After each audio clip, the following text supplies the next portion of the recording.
Hi friends, welcome to our channel Hexcent Private Limited. So, നമ്മൾ ഇന്ന് ഒരു പുതിയ ജാങ്കോ പ്രോജക്ട് സീരീസിലേക്കാണ് കടക്കുന്നത്. എങ്ങനെ നമുക്ക് പൈത്തൺ ജാങ്കോ ഫ്രെയിംവർക്ക് ഉപയോഗിച്ച് ഒരു പ്രോജക്റ്റ്, ഒരു സിമ്പിൾ ആയിട്ടുള്ള ഒരു പ്രോജക്റ്റ് ക്രിയേറ്റ് ചെയ്യാം. എന്താണ് അതിന്റെ വർക്കിങ്ങും കാര്യങ്ങളും, എങ്ങനെയാണ് അത് ചെയ്യുന്നതെന്നൊക്കെ ഉള്ള കാര്യങ്ങൾ നമുക്ക് ഈ ഒരു സീരീസിൽ നമുക്ക് നോക്കാം. അപ്പോൾ നമ്മൾ പ്രോജക്റ്റിലേക്ക് കടക്കുന്നതിന് മുമ്പായി നമ്മുടെ ചാനൽ ഇനിയും സബ്സ്ക്രൈബ് ചെയ്തിട്ടില്ലാത്തവരുണ്ടെങ്കിൽ തീർച്ചയായും ചാനൽ സബ്സ്ക്രൈബ് ചെയ്യുക. യൂസ്ഫുൾ ആയിട്ടുള്ള ധാരാളം വീഡിയോസ് ഇനിയും നമ്മുടെ ചാനലിൽ ഉണ്ടാവും. സോ നിങ്ങൾ എല്ലാവരും ചാനൽ സബ്സ്ക്രൈബ് ചെയ്യുക. അതേപോലെ തന്നെ വീഡിയോയെ പറ്റിയുള്ള നിങ്ങളുടെ അഭിപ്രായങ്ങളും നിർദ്ദേശങ്ങളും തീർച്ചയായും ഞങ്ങളെ അറിയിക്കാം. സോ നമുക്ക് വീഡിയോയിലേക്ക് കടക്കാം. അപ്പോൾ ഞാൻ ഈ ഒരു പ്രോജക്റ്റ് ചെയ്യുന്നതിനായിട്ട് ഒരു ഫോൾഡർ ഡെസ്ക്ടോപ്പിൽ ക്രിയേറ്റ് ചെയ്ത് അതെന്റെ VS കോഡിൽ ഞാൻ ഓപ്പൺ ചെയ്തിട്ടുണ്ട്. അതിനുശേഷം നമുക്കിത് കമാൻഡ് പ്രോംപ്റ്റിലാണ് നമ്മൾ ചെയ്യേണ്ടത്.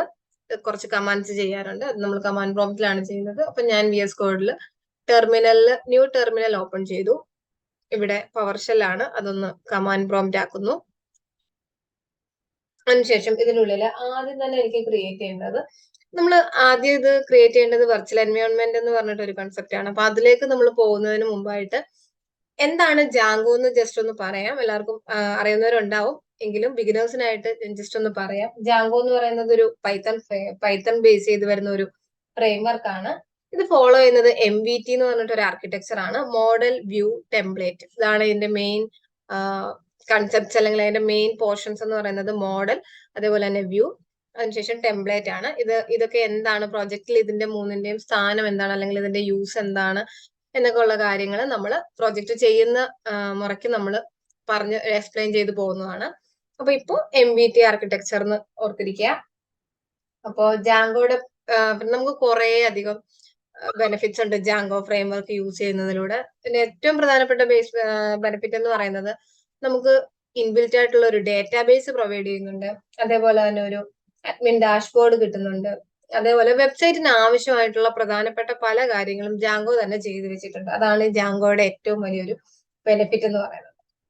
അതിന്റെ എക്സാമ്പിൾസ് ആണ് ഡേറ്റാബേസ്, അല്ലെങ്കിൽ അഡ്മിൻ ഡാഷ്ബോർഡ്, അതേപോലെ ഓതന്റിക്കേഷൻ ആവശ്യമായിട്ടുള്ള മോഡൽസ്, അങ്ങനെയൊക്കെയുള്ള ടേബിൾസ്, അങ്ങനെയുള്ള കാര്യങ്ങളൊക്കെ എന്ന് പറയുന്നത്. അപ്പൊ നമ്മളൊരു പുതിയ പ്രോജക്റ്റ് ക്രിയേറ്റ് ചെയ്യുമ്പോൾ തന്നെ നമുക്ക് ഇതെല്ലാം കിട്ടും. അപ്പം എങ്ങനെയാണ് ബാക്കി കാര്യങ്ങൾ എന്നുള്ളത് നമ്മുടെ പ്രോജക്റ്റിൽ നമുക്ക് നോക്കാം. അപ്പം അതിന് വേണ്ടിയിട്ട് ഒരു പ്രോജക്റ്റിന് വേണ്ടിയിട്ട് ഞാൻ ആദ്യം ക്രിയേറ്റ് ചെയ്യാൻ പോകുന്നത് ഒരു വെർച്വൽ എൻവയോൺമെന്റ് ആണ്. അപ്പൊ ഈ വെർച്വൽ എൻവയോൺമെന്റ് എന്താണെന്ന് വെച്ച് കഴിഞ്ഞാൽ, നമുക്ക് ആ ഒരു കൺസെപ്റ്റ് എന്ന് പറയുന്നത് പല വേർഷൻസിലുള്ള പാക്കേജസ്, ഇപ്പൊ ജാങ്കോ തന്നെ നമുക്ക് പല വേർഷൻസിലുള്ളത് ഇൻസ്റ്റാൾ ചെയ്യേണ്ടി വരും. ചിലപ്പോൾ ഇപ്പൊ ഇൻസ്റ്റാൾ ചെയ്യുന്നതായിരിക്കത്തില്ല, നമ്മൾ ഇന്നൊരു പ്രോജക്റ്റ് ചെയ്യുമ്പോൾ ഇൻസ്റ്റാൾ ചെയ്യുന്നതായിരിക്കത്തില്ല, കുറച്ച് കഴിഞ്ഞ് നമ്മൾ മറ്റൊരു പ്രോജക്റ്റ് ചെയ്യുമ്പോൾ നമുക്ക് കിട്ടണ ജാങ്കോ വേർഷൻ എന്ന് പറയുന്നത്. അപ്പൊ അതിന് അപ്ഡേറ്റ് വന്നുകൊണ്ടിരിക്കുമല്ലോ. സോ അപ്പൊ നമുക്ക് ഒരു വേർഷനിൽ നമ്മൾ ചെയ്തുകൊണ്ടിരിക്കുന്ന ഒരു പ്രോജക്റ്റ്, അതിനുശേഷം നമ്മൾ മറ്റൊരു വേർഷനിൽ വേറൊരു പ്രോജക്റ്റ് ചെയ്യുന്നു. അപ്പൊ എല്ലാവർക്കും അറിയാം, ഒരു OS നമ്മൾ 2 വേർഷൻസ് പ്രോജക്റ്റ് നമുക്ക് ചെയ്യണം. ഇപ്പം ഏതെങ്കിലും ഒരു ഇതിന്റെ വേർഷൻ നമ്മൾ അപ്ഡേറ്റ് ചെയ്ത് കഴിഞ്ഞാൽ തീർച്ചയായിട്ടും ഗ്ലോബലി ഇൻസ്റ്റാൾ ചെയ്ത ഒരു ഇതിന്റെ പഴയ വേർഷൻ നമുക്ക് നഷ്ടപ്പെടും. അപ്പോ അങ്ങനെ വരുന്ന സമയത്ത് നമുക്കിങ്ങനെ 2 വേർഷൻ ആവുമ്പോൾ നമ്മുടെ ആദ്യത്തെ വേർഷനിൽ നമ്മൾ ചെയ്ത പ്രോജക്റ്റിന്റെ ആ ഒരു അതിനെ അഫക്റ്റ് ചെയ്യും. നമ്മുടെ പുതിയ വേർഷനിൽ നമ്മൾ ചെയ്യുന്ന സമയത്ത് നമ്മുടെ പഴയ വേർഷനിലുള്ള പ്രോജക്റ്റിനെ അത് അഫക്റ്റ് ചെയ്യും. അപ്പം അങ്ങനെ ഉണ്ടാവാതിരിക്കാൻ വേണ്ടിയിട്ടാണ് നമ്മളൊരു എൻവയോൺമെന്റ് ഫോൾഡർ ക്രിയേറ്റ് ചെയ്യും. ഇതിനുള്ളിലായിരിക്കും നമ്മൾ ജാങ്കോ ഇൻസ്റ്റാൾ ചെയ്യുന്നത്. അപ്പോൾ നമുക്ക് ഓരോ പ്രോജക്ട്സും ഓരോ വേർഷൻസിൽ ഏത് പ്രോജക്റ്റ് ഏത് വേർഷനിലിട്ട് വേണമെങ്കിലും നമുക്ക് വർക്ക് ചെയ്യാനായിട്ട് പറ്റും. അപ്പം ഇത് മറ്റുള്ള പ്രോജക്ട്സിനെ തമ്മിൽ അഫക്റ്റ് ചെയ്യില്ല. അതായത് ഓരോ പ്രോജക്റ്റിന് വേണ്ട ഒരു മെമ്മറി അല്ലെങ്കിൽ ഒരു സ്പേസ് എന്ന് പറയുന്നതാണ് ഓരോ എൻവയോൺമെന്റ് എന്ന് പറയുന്നത്. അപ്പം അതെങ്ങനെയാണ് ക്രിയേറ്റ് ചെയ്യുന്നതെന്നും അതിന്റെ ബാക്കിയുള്ള കാര്യങ്ങൾ നമുക്ക് നോക്കാം. അതിനായിട്ട് ഞാൻ ടെർമിനൽ എടുത്തിട്ടുണ്ട്, കമാൻഡ് പ്രോംപ്റ്റ് എടുത്തു. ഇതിന് വേണ്ടിയിട്ട് ഞാൻ ആദ്യം ഒരു എൻവയോൺമെന്റ് റാപ്പർ ഇൻസ്റ്റാൾ ചെയ്യുന്നുണ്ട്. അതിനുള്ള കമാൻഡ് ആണ് pip install virtual env wrapper -v. ഇതാണ് വെർച്വൽ എൻവയോൺമെന്റിന് വേണ്ടിയിട്ടുള്ള റാപ്പർ ഇൻസ്റ്റാൾ ചെയ്യാനുള്ള കമാൻഡ്. ഞാൻ ആ റാപ്പർ, ഇതിനു മുമ്പ് നമ്മൾ പൈത്തൺ, അതേപോലുള്ള പൈത്തൺ കുറച്ച് എക്സ്റ്റൻഷൻസ് ഒക്കെ ഇവിടുന്ന് ഇൻസ്റ്റാൾ ചെയ്യാനുണ്ട്. പൈത്തൺ ഇൻസ്റ്റാൾ ചെയ്തതിന് ശേഷം VS കോഡിൽ നമുക്ക് ജാങ്കോ, അതേപോലെ തന്നെ പൈലാൻസ് എന്നൊക്കെ പറഞ്ഞിട്ട് കുറച്ച് എക്സ്റ്റൻഷൻസ് നമ്മൾ ഇൻസ്റ്റാൾ ചെയ്തിട്ടുണ്ട്. അതേപോലെ ഞാൻ ഓൾറെഡി ഞാൻ ഇത് ഇൻസ്റ്റാൾ ചെയ്തിട്ടുള്ളതാണ്. അതുകൊണ്ടാണ് റിക്വയർമെന്റ് ഓൾറെഡി സാറ്റിസ്ഫൈഡ് എന്ന് കാണിക്കുന്നത്. ഇത് നിങ്ങൾ പുതിയതായിട്ട് ചെയ്യുന്നവർ ഇൻസ്റ്റാൾ ചെയ്യുന്ന സമയത്ത് ഇത് ഇൻസ്റ്റാൾ ആവും. Pip install virtual env wrapper minus അല്ലെങ്കിൽ -win എന്നുള്ളതാണ് അതിനുള്ള കമാൻഡ്. അടുത്തതായിട്ട് നമുക്ക് എൻവയോൺമെന്റ് ക്രിയേറ്റ് ചെയ്യാം. എൻവയോൺമെന്റ് ക്രിയേറ്റ് ചെയ്യാനുള്ള command python -m venv virtual environment എന്നാണ്. venv ഞാൻ എൻവയോൺമെന്റിനെ env1 എന്ന് ക്രിയേറ്റ് ചെയ്യുന്നു. env1 എൻവയോൺമെന്റ് ക്രിയേറ്റ് ആവുന്നുണ്ട്. അതിന്റെ ഫോൾഡേഴ്സും കാര്യങ്ങളൊക്കെ ക്രിയേറ്റ് ആവാനുള്ള സമയം എടുക്കും. ചെറിയൊരു ലാഗ് ഉണ്ട്. നമുക്ക് എൻവയോൺമെന്റ് അപ്പോൾ നമുക്ക് ക്രിയേറ്റ് ആവും. അതിനുശേഷം നമ്മൾ ക്രിയേറ്റ് ആവുന്ന എൻവയോൺമെന്റിനെ യൂസ് ചെയ്യണമെന്നുണ്ടെങ്കിൽ അതിനെ ആക്ടിവേറ്റ് ചെയ്യണം. അതിനെ ആക്ടിവേറ്റ് ചെയ്താൽ മാത്രമേ നമുക്ക് അതിനെ യൂസ് ചെയ്യാൻ പറ്റുള്ളൂ. നമുക്ക് എൻവയോൺമെന്റ് ക്രിയേറ്റ് ആയിട്ടുണ്ട്. നമുക്കിവിടെ അതിനെ ഒന്ന് ആക്ടിവേറ്റ് ചെയ്ത് കൊടുക്കാം. env1 /scripts/activate. ഓക്കെ, നമ്മൾ ഇതിനെ ആക്ടിവേറ്റ് ആക്കിയിട്ടുണ്ട്. ആക്ടിവേറ്റ് ആയെന്ന് മനസ്സിലാവുന്നത് ഇവിടെ നമ്മുടെ ആ ഒരു ഡയറക്ടറീസിന്റെ നെയിം അഡ്രസ്സ് വരുന്നതിന് തൊട്ട് മുൻപായിട്ട് നമ്മുടെ ബ്രാക്കറ്റിൽ നമ്മുടെ എൻവയോൺമെന്റിന്റെ നെയിം വന്നിട്ടുണ്ടാവും. നമുക്കിത് ആക്ടിവേറ്റ് ആയെന്ന് മനസ്സിലാക്കാം. ഇനി ഇത്തരത്തിൽ നമുക്കിതിനെ ആക്ടിവേറ്റ് ചെയ്യാം. ഇതിനു ശേഷം ഇതിലേക്ക് നമുക്ക് ജാങ്കോയെ ഇൻസ്റ്റാൾ ചെയ്യാം. അതിനുവേണ്ടി പിപ്പ് ഇൻസ്റ്റാൾ ജാങ്കോ എന്ന കമാൻഡാണ് യൂസ് ചെയ്യുന്നത്. Pip install Django. ഓരോ പ്രോജക്റ്റിനും ഓരോ എൻവയോൺമെന്റ് ക്രിയേറ്റ് ചെയ്തില്ലെങ്കിലും കുഴപ്പമൊന്നുമില്ല. പക്ഷെ നമ്മൾ ഓരോ പ്രോജക്റ്റിനും എൻവയോൺമെന്റ് ക്രിയേറ്റ് ചെയ്യുന്നത് തന്നെയാണ് ഏറ്റവും നല്ലതെന്ന് പറയുന്നത്. മറ്റു പ്രോജക്ട്സുകൾ തമ്മിൽ ഒരു അഫക്റ്റ് ആവാതിരിക്കാൻ വേണ്ടിയിട്ടാണ് നമ്മൾ ഇങ്ങനെ എൻവയോൺമെന്റ് ക്രിയേറ്റ് ചെയ്യുന്നതെന്ന് പറഞ്ഞു. അപ്പൊ എപ്പോഴും ചെയ്യുന്നതാണ് നല്ലത്. അപ്പൊ ഓരോ തവണയും എൻവയോൺമെന്റ് ക്രിയേറ്റ് ചെയ്യുമ്പോഴും നമ്മൾ ഈ ജാങ്കോ ഇൻസ്റ്റാൾ ചെയ്യണം. അപ്പൊ നമ്മുടെ ജാങ്കോയും ഇൻസ്റ്റാൾ ആയിട്ടുണ്ട്. അപ്പൊ നമുക്കിനി നമുക്കിവിടെ ഇവിടെ നോക്കിക്കഴിഞ്ഞാൽ ഈ എക്സ്പ്ലോറർ എന്ന് പറയുന്ന പോർഷനിൽ നോക്കിക്കഴിഞ്ഞാൽ നമുക്ക് എല്ലാവർക്കും കാണാം ഇവിടെ എൻവയോൺമെന്റ് ക്രിയേറ്റ് ആയിട്ടുണ്ട്. env1 ഇതിലേക്ക് 3 ഫോൾഡേഴ്സ് ഉണ്ട്. ഇൻക്ലൂഡ്, ലൈബ്രറി, അതേപോലെ തന്നെ സ്ക്രിപ്റ്റ്സ്, ആക്ടിവേറ്റ് ഫയൽസ് ഒക്കെ ഇതിനുള്ളിലാണ്, സ്ക്രിപ്റ്റ്സിനുള്ളിലാണ് ഉള്ളത്. അത് വെച്ചിട്ടാണ് നമ്മൾ ആക്ടിവേറ്റ് ചെയ്തത്. അതിനുശേഷം ഞാൻ ഇതിൽ ജാങ്കോ ഇൻസ്റ്റാൾ ചെയ്തിട്ടുണ്ട്. അത് കാരണം ജാങ്കോ അഡ്മിൻ ഞാൻ പ്രോജക്റ്റ് ക്രിയേറ്റ് ചെയ്യാണ്. നമ്മുടെ പ്രോജക്റ്റ് ആണ് ഇപ്പൊ ക്രിയേറ്റ് ചെയ്യുന്നത്. പ്രോജക്റ്റ് ആൻഡ് ഇനി അതുപോലെ തന്നെ ആപ്പ് ക്രിയേറ്റ് ചെയ്യാനുണ്ട്. അപ്പോൾ ജാങ്കോ അഡ്മിൻ സ്റ്റാർട്ട് പ്രോജക്റ്റ്, ഇതാണ് കമാൻഡ് എന്ന് പറയുന്നത്. ഇതിന് കൂടെ നമുക്ക് പ്രോജക്റ്റിനുള്ള നെയിം കൂടി നമുക്ക് കൊടുക്കാം. ഞാനൊരു ഈവന്റ് മാനേജ്മെന്റ് സിസ്റ്റം പ്രോജക്റ്റ് ആണ് ചെയ്യാൻ പോകുന്നത്. അതുകൊണ്ട് തന്നെ നമുക്ക് ഈവന്റ് PR എന്ന് ഞാനൊരു പേര് കൊടുത്തു. ഈവന്റ് PR ഇങ്ങനെയാണ് പേര് കൊടുത്തത്. ജസ്റ്റ് റെക്കഗ്നൈസ് ചെയ്യാൻ വേണ്ടിയിട്ട് എന്തെങ്കിലും ഒരു പേര് കൊടുക്കുക. അങ്ങനെ കൊടുത്തു. PR എന്നൊരു പേര് കൊടുത്തു. എന്റെ പ്രോജക്റ്റ് എനിക്ക് ഇവിടെ ക്രിയേറ്റ് ആയിട്ടുണ്ട്. അതായത് എൻവയോൺമെന്റ് പോലെ തന്നെ ഈവന്റ് PR എന്ന് പറഞ്ഞിട്ട് ഒരു പ്രോജക്റ്റ് ഫോൾഡർ ക്രിയേറ്റ് ആയിട്ടുണ്ട്. അപ്പോൾ ആ പ്രോജക്റ്റ് ഫോൾഡർ ക്രിയേറ്റ് ആവുമ്പോൾ തന്നെ അതിന്റെ ഒരു ബേസ് ഡയറക്ടറി കൂടി ക്രിയേറ്റ് ആവുന്നുണ്ട്. ആദ്യം കാണുന്നത് ബേസ് ഡയറക്ടറി ആണ്. ഈ ബേസ് ഡയറക്ടറിക്കുള്ളിലാണ് പ്രോജക്റ്റ് ഫോൾഡർ, അതേപോലെ തന്നെ ഒരു manageboard.py എന്ന് പറഞ്ഞിട്ടൊരു പൈത്തൺ ഫയൽ കൂടി ക്രിയേറ്റ് ആയിട്ടുണ്ട്. സോ ഈ ഈവന്റ് PR എന്നുള്ള പ്രോജക്റ്റ് ഫയൽ ഓപ്പൺ ചെയ്യുമ്പോൾ ധാരാളം PY ഫയൽസ് കാണാം. നമ്മൾ പൈത്തൺ ബേസ്ഡ് ആണ് ഫ്രെയിംവർക്ക്. സോ ധാരാളം ഇത് കാണാം. PY ഫയൽസ് നമുക്ക് കാണാം. ഫസ്റ്റ് ഒരു ഇനിറ്റ് ഫയൽ ഉണ്ട്. നമുക്കൊരു പാക്കേജിന് എന്തായാലും ഒരു ഇനിഷ്യലൈസേഷൻ ഫയൽ ഉണ്ടാവും. ഇനിറ്റ് ഫയൽ ഉണ്ട്. അതേപോലെ തന്നെ ASGI, WSGI ഫയൽസ് ഉണ്ട്. അത് ഗേറ്റ്വേ ഫയൽസ് ആണ്. അതേപോലെ തന്നെ പ്രോജക്റ്റിന്റെ സെറ്റിംഗ്സിന് ആവശ്യമായിട്ടുള്ള സെറ്റിംഗ്സ് ഫയൽ ഉണ്ട്. settings.py. ഇവിടെ നമ്മൾ എന്താണ് എങ്ങനെയാണ് ചെയ്യുന്നതെന്നൊക്കെ ഉള്ളത് നമ്മുടെ പ്രോജക്റ്റിൽ നമുക്ക് നോക്കാം. അതേപോലെ തന്നെ URL മാപ്പിംഗും പാത്തും കാര്യങ്ങളൊക്കെ പറഞ്ഞു കൊടുക്കാനുള്ള ഒരു urls.py ഫയലും ഉണ്ട്.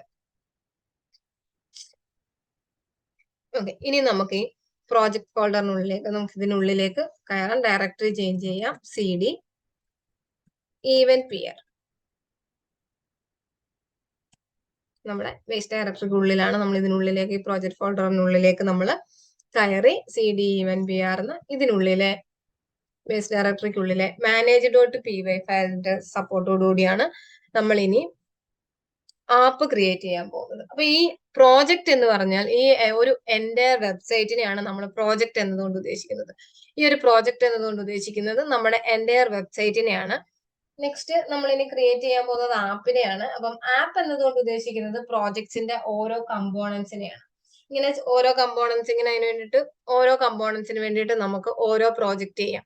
ഇപ്പം എക്സാമ്പിൾ ഒരു എന്തെങ്കിലും ഒരു സൈറ്റ് എടുത്ത് നോക്കിക്കഴിഞ്ഞാൽ ഇപ്പൊ ആമസോണിന്റെയോ അല്ലെ ഫ്ലിപ്കാർട്ടിന്റെയോ ഒക്കെ പോലുള്ള സൈറ്റുകൾ എടുത്ത് നോക്കിക്കഴിഞ്ഞാൽ അതിന്റെ ഒരു എക്സാമ്പിൾ പറയുവാണെങ്കിൽ അതിന്റെ ഹോം പേജ് എന്ന് പറയുന്നത് ഹോം പേജിൽ ഡിസ്പ്ലേ ചെയ്യിപ്പിച്ചേക്കുന്ന കാര്യങ്ങൾ എന്നൊക്കെ പറയുന്നത് നമുക്ക് ഒരു ആപ്പായിട്ട് കൺസിഡർ ചെയ്യാം. അതേപോലെ അതിന്റെ കാർട്ട് എന്ന് പറയുന്ന സെക്ഷൻ, അല്ലെങ്കിൽ അതിന്റെ എബൌട്ട് എന്ന് പറയുന്ന സെക്ഷൻ, അല്ലെങ്കിൽ പേയ്മെന്റ് എന്ന് പറയുന്ന സെക്ഷൻ ഒക്കെ അതൊക്കെ ഓരോരോ ആപ്പുകളായിട്ട് ഡിഫറെന്റ് ആപ്പുകളായിട്ട് നമുക്ക് കൺസിഡർ ചെയ്യാം. ഇങ്ങനെ നമ്മൾ ഓരോ കമ്പോണൻസിനെ ഓരോ ആപ്പുകളായിട്ട് നമ്മൾ സെപ്പറേറ്റ് ചെയ്ത് വർക്ക് ചെയ്യുന്നതിന്റെ ഒരു ബെനിഫിറ്റ് എന്ന് പറയുന്നത് നമുക്ക് ഈ ഒരു വെബ്സൈറ്റിൽ എന്തെങ്കിലും ഒരു ചേഞ്ച് വരുത്തേണ്ടതായിട്ട് അതിന്റെ ഫംഗ്ഷനിലോ കാര്യങ്ങളിലോ എവിടെയെങ്കിലും ഒരു ചേഞ്ച് വരുത്തേണ്ടതായിട്ട് വന്നാൽ നമുക്ക് ആ ഒരു കമ്പോണന്റിനെ അല്ലെങ്കിൽ ആ ഒരു ആപ്പിനെ മാത്രം ചേഞ്ച് വരുത്തിയാൽ മതിയാവും. ഇല്ലാന്നുണ്ടെങ്കിൽ നമ്മുടെ എന്റെ വെബ്സൈറ്റിലും നമുക്ക് ചേഞ്ച് വരുത്തുന്നത് അത് പ്രാക്ടിക്കലി കുറച്ച് ഡിഫിക്കൽട്ട് ആയിരിക്കും. നമ്മളെ പ്രോജക്റ്റ് ലെങ്തി ആവുന്നതിനനുസരിച്ച് നമുക്ക് അത് കുറച്ച് ഡിഫിക്കൽട്ട് ആയിട്ട് വരും. അപ്പൊ ഇങ്ങനെ ഓരോ കമ്പോണൻസിനെ ഓരോ ആപ്പിലായിട്ട് നമ്മൾ ചെയ്യുമ്പോൾ നമുക്ക് അങ്ങനെ ഒരു ചേഞ്ച് വരുത്തുന്ന എന്തെങ്കിലും മോഡിഫിക്കേഷനോ ചേഞ്ചോ ഒക്കെ വരുത്തേണ്ടതായിട്ട് വന്നാൽ വളരെ ഈസി ആയിട്ട് നമുക്ക് അത് ചെയ്യാനായിട്ട് പറ്റും. അപ്പോൾ നമ്മൾ പ്രോജക്റ്റ് ക്രിയേറ്റ് ചെയ്തിട്ടുണ്ട്. അതിന്റെ ഒരു ബേസ് ഡയറക്ടറിക്കുള്ളിൽ കയറിയിട്ടുണ്ട്. ഇതിനുള്ളിലുള്ള പൈത്തൺ manage.py ഫയൽസ് ഉപയോഗിച്ചിട്ട് നമുക്കൊരു ആപ്പിനെ ക്രിയേറ്റ് ചെയ്യാം. അതിനുള്ള കമാൻഡാണ് Python manage.py start app event app എന്ന് ഞാൻ പേര് കൊടുക്കുന്നു. ഞാൻ തൽക്കാലം എന്റെ ഈ ഒരു പ്രോജക്റ്റിന് വേണ്ടിയിട്ട് ഒരു ആപ്പ് മാത്രമേ ക്രിയേറ്റ് ചെയ്യുന്നുള്ളൂ. നമുക്ക് എത്ര ആപ്പുകൾ വേണേലും ക്രിയേറ്റ് ചെയ്യാം. ഞാൻ ഒരു ആപ്പ് മാത്രം ക്രിയേറ്റ് ചെയ്തു. ഇനി നമുക്കിതൊന്ന് പ്രോജക്റ്റ് ഒന്ന് റൺ ചെയ്യാം. ബ്രൗസറിൽ ഒന്ന് റൺ ചെയ്ത് നോക്കാം. അതിനായിട്ട് പൈത്തൺ manage.py റൺ സെർവർ എന്നൊരു കമാൻഡാണ് യൂസ് ചെയ്യുന്നത്. Python manage.py run server. നമുക്കിവിടെ ഒരു പോർട്ട് നമ്പർ ലഭിക്കും.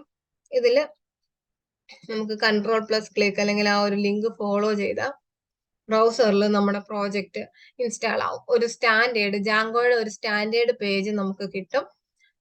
ഇൻസ്റ്റാൾ വർക്ക്ഡ് സക്സസ്ഫുള്ളി എന്ന് പറഞ്ഞിട്ട് ജാങ്കോയുടെ ഇൻസ്റ്റാളിങ് സക്സസ്ഫുൾ ആയെന്ന് കാണിക്കുന്ന ഒരു ജാങ്കോ സ്റ്റാൻഡേർഡ് പേജ് നമുക്ക് കിട്ടുന്നതാണ്. അപ്പൊ നമ്മുടെ പ്രോജക്റ്റ് ഇത്ര വരെ ചെയ്ത കാര്യങ്ങൾ കറക്റ്റ് ആണ്, നമ്മൾ കറക്റ്റ് ആയിട്ടും കാര്യങ്ങൾ ഫോളോ ചെയ്തിട്ടുണ്ട് എന്നുള്ളതാണ് ഇതിന്റെ ഒരു മീനിങ് എന്ന് പറയുന്നത്.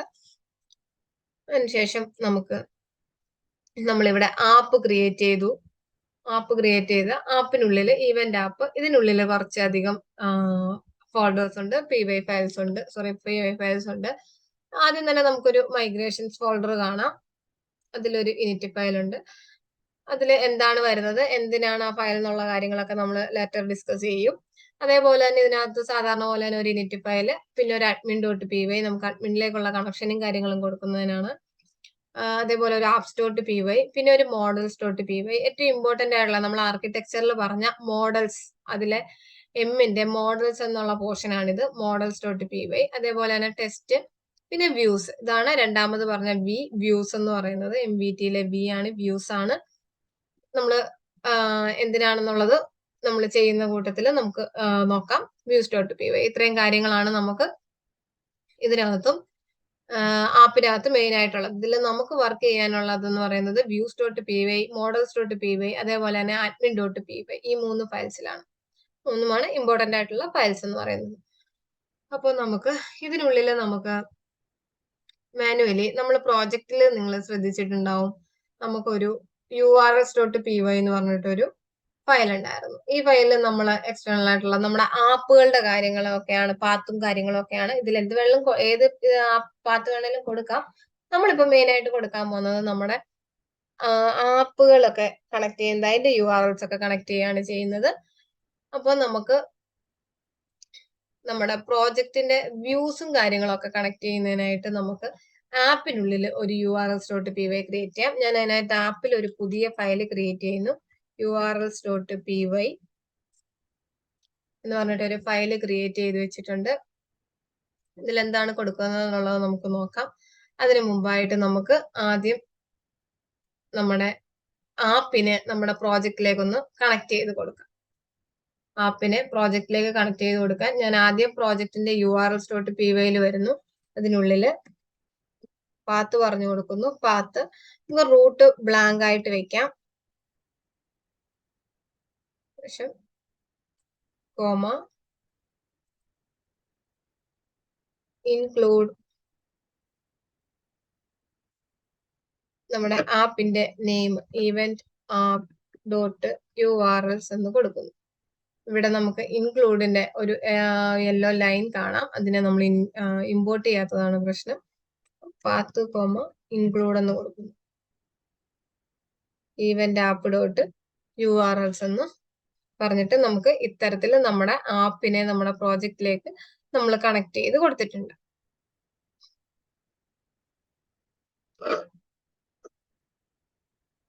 ഇനി നമുക്ക് നമ്മുടെ പ്രോജക്റ്റിന്റെ സെറ്റിംഗ്സിൽ വന്നിട്ട്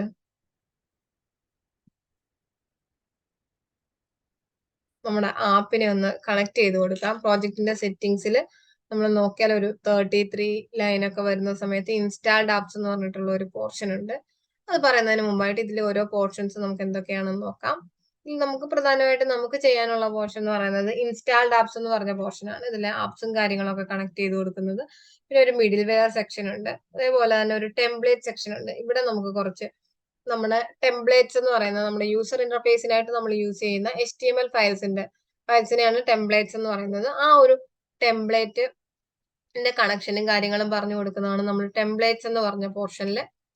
അതേപോലെ തന്നെ നമുക്ക് ഡേറ്റാബേസ്, നമ്മളിപ്പോ ഇൻബിൽറ്റ് ആയിട്ടുള്ള DBSQLi3 എന്ന് പറഞ്ഞ ഡേറ്റാബേസ് ആണ് യൂസ് ചെയ്യുന്നത്.